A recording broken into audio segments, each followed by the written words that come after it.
मेरा निवेदन है कि जो हिंदी की उन्नति करने के लिए झंडा उठाए फिरते हैं या जो सरकारी प्रयास होते हैं, कम से कम ऐसे तो हिंदी की उन्नति ना करें, क्योंकि ऐसे हिंदी की उन्नति नहीं होगी।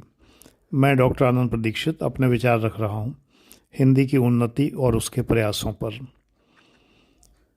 जब हिंदी माध्यम कार्यान्वयन निदेशालय अपनी एक पुस्तक में, जिसका नाम इलेक्ट्रॉन डिफ्रैक्शन है, जिसका हिंदी नाम इलेक्ट्रॉन विवर्तन है, जिसमें ट्रांसलेशन पूरी पुस्तक को किया गया है, एक विदेशी लेखक की पुस्तक है, मैंने 1973 में पढ़ी थी।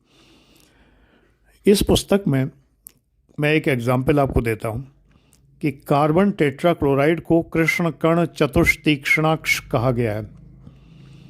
कार्बन यानी कृष्ण कण, टेट्रा यानी चतुष, तीक्ष्णाक्ष माने जो आँखों को तीखा लगे, यानी क्लोरीन। कार्बन टेट्राक्लोराइड, कृष्ण कण, चतुष्तीक्ष्णाक्ष। जब ऐसे नाम लिखेंगे तो हिंदी की उन्नति नहीं होगी, हिंदी का भला नहीं होगा, हिंदी का अहित ही होगा।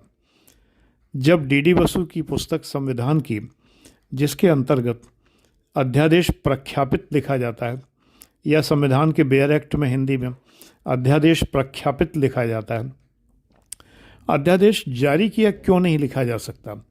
एक सरल शब्द अगर अध्यादेश जारी किया, इसमें क्या बुराई है? अध्यादेश को प्रख्यापित लिखना क्यों ज़रूरी है? मौलिक अधिकारों पर युक्तियुक्त निर्बंधन क्यों लगाए जाते हैं? मौलिक अधिकारों पर समीचीन प्रतिबंध क्यों नहीं शब्द इस्तेमाल किया जाता? मौलिक अधिकारों पर समीचीन प्रतिबंध लगाए जा सकते हैं, उसकी जगह पर युक्तियुक्त निर्बंधन आरोपित किए जाते हैं। तो एक सामान्य जो IAS PCS एस्पिरेंट भी है, जो कि सामान्य जनों से, कॉमन मैन से ज़्यादा पढ़ा लिखा होता है, ज़्यादा जानता है, ज़्यादा प्रबुद्ध होता है, वो भी इन शब्दों को नहीं समझ पाता। डी बसु की हिंदी की संविधान की पुस्तक समझना एक बड़ा ही दुष्कर कार्य है, बहुत कठिन कार्य है। ऐसा नहीं है कि दूसरे लोगों ने जो संविधान की पुस्तक लिखी है वो भी उतनी कठिन लिखी हो, नहीं। हिंदी में बहुत अच्छी अच्छी किताबें हैं। AD शर्मा की किताब है, काफ़ी सरल भाषा में है, बहुत अच्छे प्रकार से लिखा गया है। डी बसु से ज़्यादा सरल भाषा में, ज़्यादा समझ में आने वाली है। इसी प्रकार एक और शर्मा जी हैं, मैं उनका पूरा नाम भूल गया, उनकी पुस्तक भी संविधान की बहुत अच्छी है। JN पांडे की इवन डी बसु से ज़्यादा समझ में आने वाली पुस्तक है। और सुभाष कश्यप की तो पूरी तरह समझ में आने वाली पुस्तक है। सुभाष कश्यप जी ने जो लिखी है वो तो बहुत ही अच्छी है। तो हिंदी अच्छी लिखी जा सकती है, समझ में आने योग्य हिंदी लिखी जा सकती है। और मुझे बड़ी प्रसन्नता है ये कहते हुए कि सरकारी कार्यालय हिंदी की बढ़ावा देने में बहुत योगदान दे रहे हैं। जब मैंने ट्रेजरी ऑफिसर का पद ग्रहण किया तो मैंने देखा कि सरकारी कार्यालय में हिंदी में ही कामकाज होता है और चपरासी तक हिंदी ही बोलते हैं, और कठिन वाली हिंदी नहीं है, बोलचाल में बड़ी अच्छी हिंदी है जिसको बोलते हैं और उन्हें आदत पड़ गई है। जब मैं सेल्स टैक्स डिपार्टमेंट में असिस्टेंट कमिश्नर हुआ तो मैंने ये महसूस किया कि मेरा जो क्लर्क है वो भी आके अपने को परिचय देता है कि सर मैं वरिष्ठ लिपिक हूँ। वो सीनियर क्लर्क अपने को नहीं कह रहा, वो कह रहा है कि सर मैं वरिष्ठ लिपिक हूँ।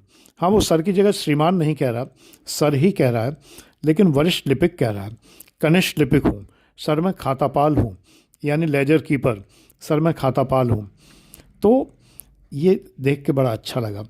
चपरासी आता है, सर वो 15 पत्रावलियाँ भेजी हैं उपायुक्त महोदय ने, यानी डिप्टी कमिश्नर ने 15 फाइलें भेजी हैं, 15 पत्रावलियाँ, पत्रावली ही कहते थे। 1986 में जब मैं सेल्स टैक्स में आया तो मुझे देखकर सुखद आश्चर्य हुआ कि बड़े ही सरल तरीके से और बड़े ही फ्लो में कार्यालय के जितने भी लोग थे, यानी जो हमारे लिपिक और जो भृत्य यानी चपरासी गण थे, वो सब बड़ी अच्छी हिंदी बोलते थे, जिसे आम आदमी सोच सकता है कि बड़ी कठिन हिंदी है वो, लेकिन बड़ी अच्छी से हिंदी बोलते थे और स्वाभाविक रूप में बोलते थे, बिल्कुल नेचुरल वे में, जो स्वाभाविक तरीका होता है बोलने का। जैसे मैंने अभी स्वाभाविक रूप को समझाने के लिए आपको नेचुरल वे कहा, ये हमारी मानसिकता बन चुकी है कि हम हिंदी को भी समझाने के लिए अंग्रेज़ी शब्द का प्रयोग करते हैं, क्योंकि लोगों के मन में ये बैठा हुआ है, अंग्रेज़ी शब्द लोगों के मन में बैठे हुए हैं। भृत्य शब्द पहले चपरासी के लिए प्रयोग किया जाता था, आजकल और सरल शब्द इस्तेमाल किया जाता है, सेवक, सेवक कहा जाता है, भृत्य शब्द अब नहीं कहा जाता। तो इसी तरह ऑर्डरली का अर्दली हो गया, अच्छा है, ऐसी हिंदी होनी चाहिए।